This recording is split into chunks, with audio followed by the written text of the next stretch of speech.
We're here. We're live. Hello. Happy Aloha Friday. It's your girl, Cece. Happy Aloha Friday. Welcome, guys. Welcome to Cook With Us. Another episode. We're excited, as always, to cook with you. So today's recipe, super exciting. I mean, every recipe is exciting. I think I say the same thing. Yeah.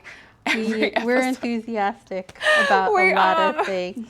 We love cooking and we love teaching you how to cook, and we always get so happy when you join us for these episodes. Yeah. Very, very happy for you to ask any questions. Please just comment if you have questions. Cynthia is standing at a very safe social distance, 6 feet away. If you see the camera coming towards me, don't be alarmed. She's actually moving the tripod over. Yes. She's still a safe distance away. Yes. She is wearing a mask and gloves. I'm here in the Honolulu community room. There is nobody else here except her and I'm going to be eating this food. Sorry, you need to make your own. That's why we provided you with the recipe, which is right over here, d2e.co/meatballs. For those of you who didn't know, we're making vegan meatballs today. Yum. Meatballs have got to be like the meatiest food you can imagine, and It we really are going is. they're meatless meatballs, the ones that we are making today. Super, super excited. So, first things first, we're going to come over to our pan here. We're going to add a little bit of oil. And if you want to make this oil-free, you can just use some vegetable broth or, whatever you wish. Some people even just use water. Yep. So water is fine. And I'm going to put, now, I should mention, this is a really, really great recipe if you want to hide some veggies in for your keiki. So you can actually use fresh vegetables if you want, but I'm using some frozen peas and corn. And this is a great recipe to cook with your keiki as well because, they like to be hands-on. Yeah. They like to mold the mixture into the meatballs. So this is a great recipe for them. So all I'm doing is I'm putting the frozen peas and corn in here. Ooh, And those came as a mix, right? No, they actually came didn't. separate? They came separate. I made them into a mix. Great question, Cynthia. I made them into a mix. But you can use, you can put whatever you like. You can put carrots. You can put, anything. You don't even need to just hide it from kids. You can just hide it from big kids too. Right, Sometimes you're just exactly. like, I don't want to see vegetables on. Exactly. So now I'm going to add my seasonings. You can also use onion if you like. I'm actually just using onion powder and garlic powder today. So I have my garlic powder, my onion powder. I'm going to pop that in there. And the other thing you can do is you can put the seasonings into the mix later if you don't want to use them here. I like to kind of make sure that the veggies are really flavorful, even though there aren't that many of them. I haven't had like a real meatball in, I don't know, 15, oh God, I have no idea. But I remember loving meatballs because they have so many layers of flavor. Yes, So exactly. I think that's what you're working on here. That's exactly what I'm going for. That we just want the flavor. So you can see it's already starting to melt. It doesn't look frozen as much anymore. I'm going to throw in some Italian seasoning. Okay, Now this is the Italian seasoning that I'm using. Oh yeah, Frontier. I think Yes. everything for them is organic. Yes, it is. And Love this non-GMO, co-op. I think. Yes. Yep, I see Such a the great label right there. There we go. Let me turn it for you. Such a great brand. This and also I think it's the other one is called Simply Organic. Yeah, Simply Organic. Those are two of the seasonings that we stock that are really popular. And of course, you can also get bulk from our bulk urban spice department. So if you want to try an herb or a spice that you've never tried before, and you're a little bit hesitant to get a whole jar of it, you can actually even buy 10 cents worth because it's by weight. So it's a great opportunity for you to just grab a little bit, give it a try, and then see if you like it. If you like it, grab some more. Okay, so I've just been cooking these. You can tell they're pretty much, there aren't that many of them. It was pretty easy for them to thaw out and cook down. Yeah. So I'm going to turn that off, and I'm going to throw my veggies, my seasoned veggies, into my food processor. Yeah. So, And for those of you who are just joining us, because we just got a couple of new people, Cece's working on these vegan meatballs. yes, welcome to Cook With Us, another episode. We are making vegan meatballs, and we've just sauteed our peas and corn, frozen peas and corn in some seasonings. Very, very simple. Onion powder, garlic powder, Italian seasoning. This is one of those recipes that you can really, really modify to suit your taste. If you have a favorite seasoning, I know Amber loves, she loves the adobo seasoning. Yeah. So if you want to use that one, you can use that one. But it's very versatile. Yeah. And then what we're going to do, we're going to pulse the peas and corn a little bit first, and then we're going to add the rest of the ingredients. So this is going to be a little bit noisy. It seems like a good recipe to use up just random stuff that you have at home. So good for that. It's honestly such a versatile recipe. I mean, even if you had some leftover, you could put peppers in there, you know, red pepper, make it colorful if you want. It doesn't really come out colorful because you put it in the oven and you can't really see it. Like Exactly. But, okay, while I'm waiting for this, I'm going to actually do another step, and this will actually be important to hold the meatball together. So what I'm going to do, I'm actually going to get some flax. This is our Flax Meal. So this is just ground flax seeds. If you have flax seeds and you have a coffee grinder, you can actually make this fresh as well. We sell flax seeds in our bulk department and our grocery department. So I've got my flax here. Now, this is what often is known as a flax egg, but I'm not using the official flax egg ratio, which is usually 1:3 of 1 flax to 3 liquid. This is going to be a slightly thicker ratio. So just follow along with the recipe. I believe the recipe is I can't do the math in my head really fast, but if you follow the recipe, you'll see that it ends up a lot thicker. Yeah. So I'm going to throw in, this is actually some chickpea water, also known as aquafaba bean water. So I'm going to throw some of that. You can use water if you like. You can use vegetable broth. It's basically just any liquid that you want to use. I like to use the aquafaba because I'm using the chickpeas in this recipe. Nope. Spoiler alert. Sorry. Chickpeas are coming. I should have built the suspense a little better, but I didn't. That's okay. So I'm making this into kind of like a thick flax egg. Not exactly a flax egg. And I can see it on the spoon already that it's already like viscous. Yes, it's already very, very thick. So yeah.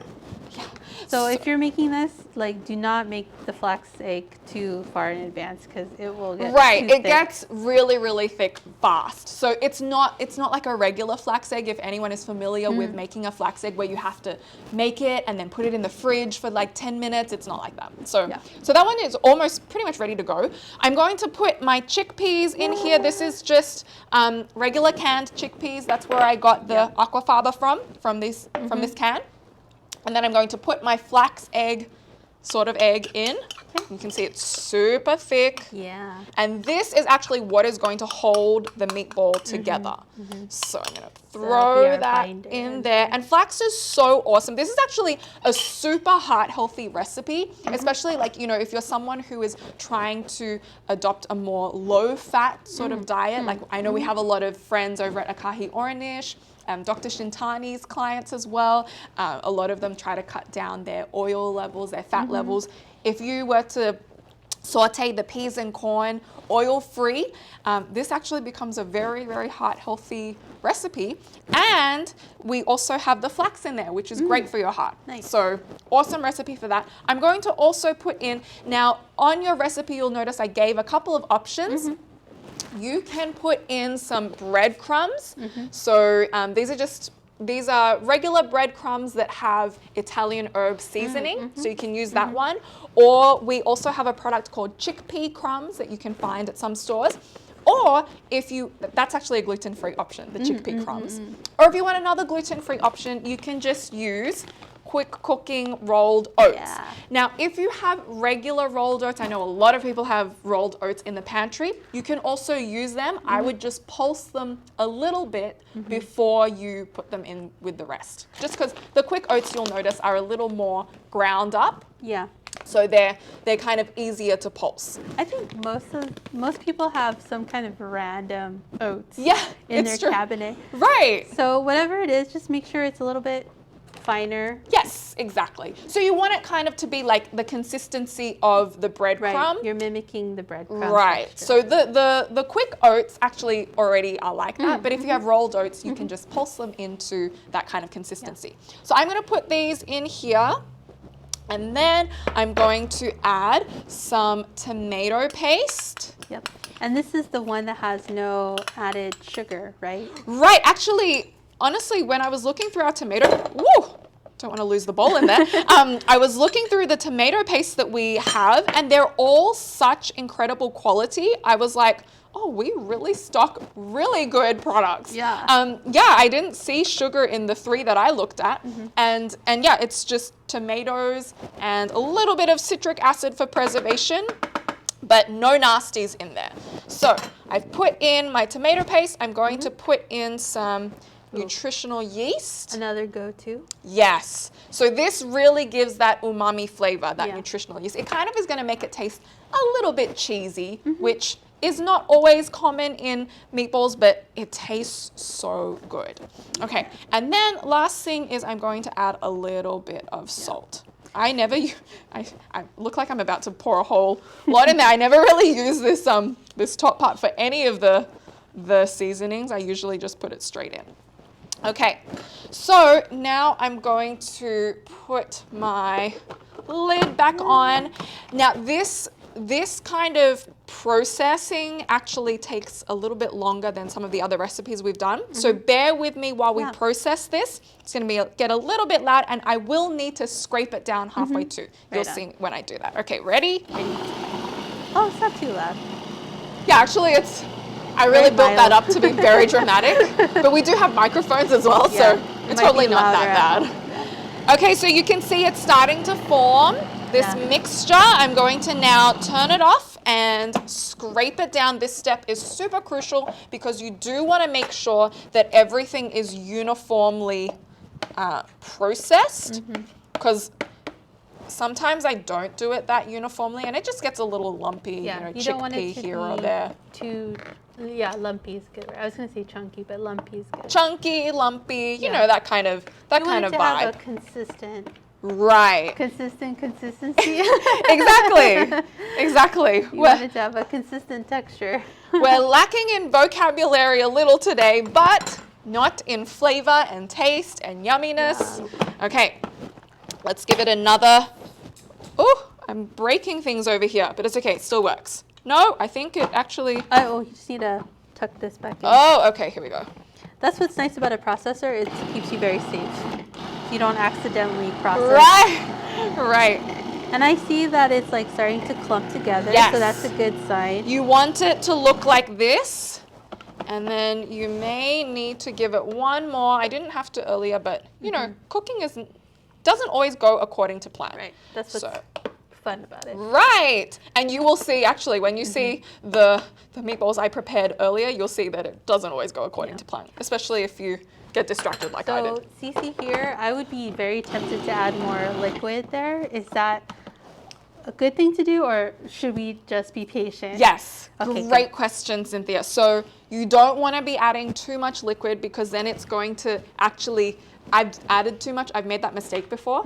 And what happens is it ends up, instead of staying in the meatball shape, when you put it in the oven, it actually starts to slop, and it looks more like a little mini patty. So if you want it to have the meatball shape, definitely just leave it as is. I'm going to give it one more whiz. Okay, good. I think you can see that it's pretty much, you can see it's actually rolling around. Yeah. Once Like it gets to bread that dough. stage, it's done. Yeah. So now, all I'm going to do is I'm going to form, so you'll see there are some little clumpy parts like that. You can either include them inside the meatball, like hide them inside, or you can put them aside, whatever you like. I usually take about that much and I just form it with my hands. Is that like a golf ball size? Yeah, about a golf ball Okay, size. cool.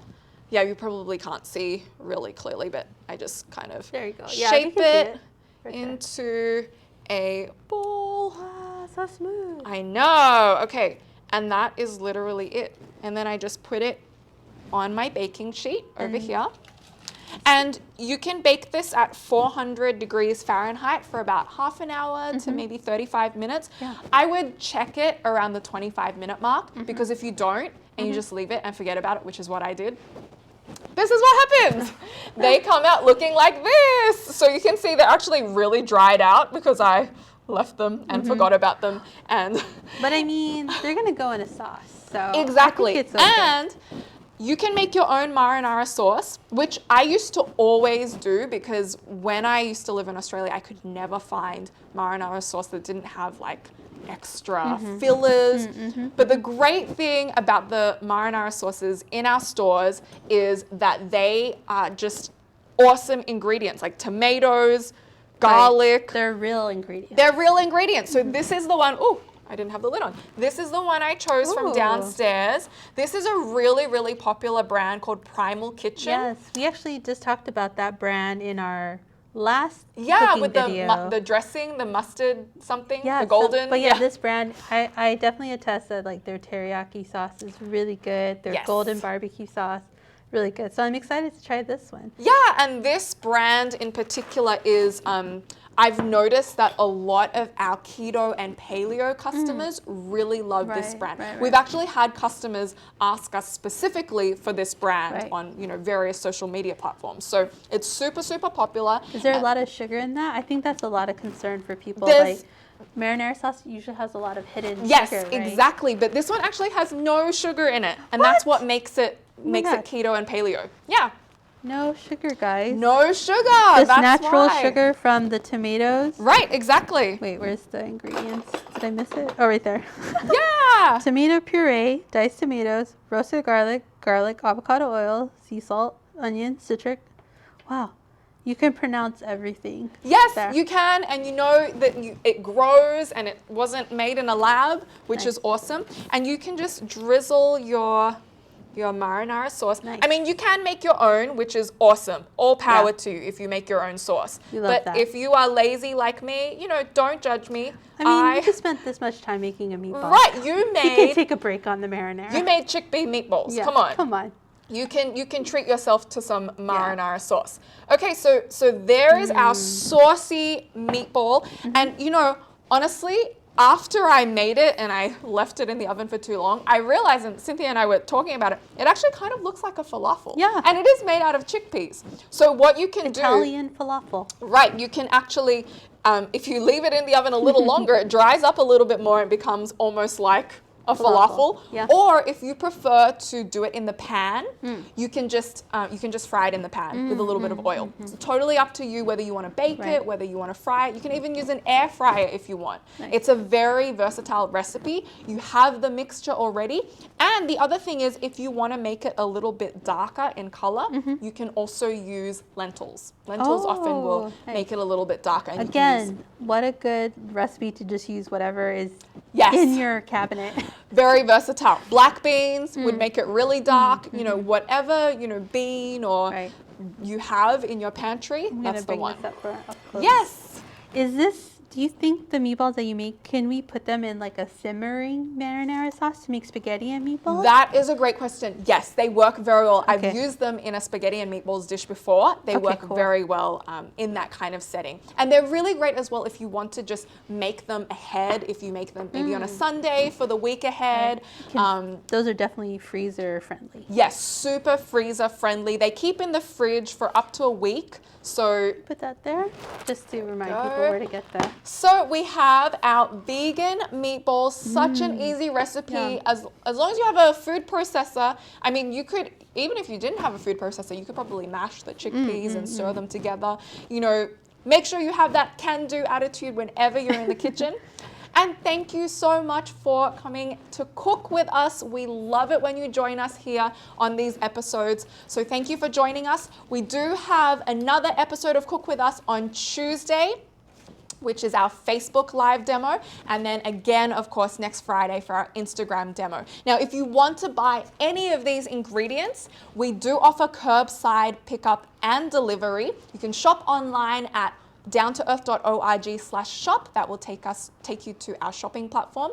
And I also want to remind you, we have an awesome DTE Deli app as well. So if you want to order anything from the app, that's order.downtoearth.org is the website, or you can just download the app, DTE Deli app, and Cynthia has that website address for you. Thanks so much for joining us. If there aren't any other questions, we would love to see you again on Tuesday on Facebook at 12 p.m. or next Friday again on Instagram at 12 p.m. Thanks so much for joining us on Cook With Us.